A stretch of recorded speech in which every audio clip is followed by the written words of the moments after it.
তো বল্টু সাহেব, আপনার সাধারণ জ্ঞান কেমন? স্যার অসাধারণ, একদম পানির মতো পরিষ্কার, যা ধরবেন ফাটিয়ে দেব। আচ্ছা, দেখা যাক। তাহলে বলুন তো, মশা কামড়ালে আমরা থাপ্পড় দিই কেন? এটা তো খুব সহজ স্যার। আসলে মশা যখন আমাদের রক্ত খায় তখন সে খুব খুশিও করে আর আমরা থাপ্পড় দিয়ে উৎসাহিত করি। আচ্ছা, ঠিক আছে, বেশ ইউনিক উত্তর। এবার বলুন তো, আই ডোন্ট নো এর বাংলা মানে কি? আমি জানি না।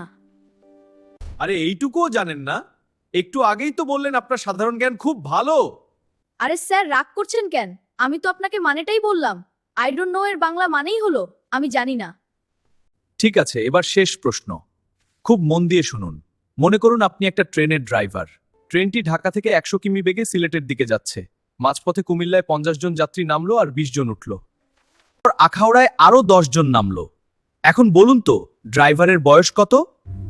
25 বছর 5 মাস 10 দিন। মানে কি?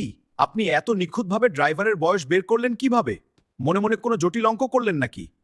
না স্যার, কোনো অঙ্কের দরকার নেই, কারণ ইন্টারভিউয়ের শুরুতেই আপনি বলেছিলেন। আহ, তুই কি বলতে চাইছিস?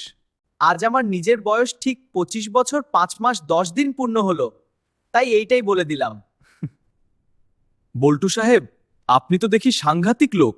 কোম্পানিটা আমার নামে থাকলেও আজ থেকে মনে হচ্ছে আপনিই এর মালিক হওয়ার যোগ্য। Thank you sir.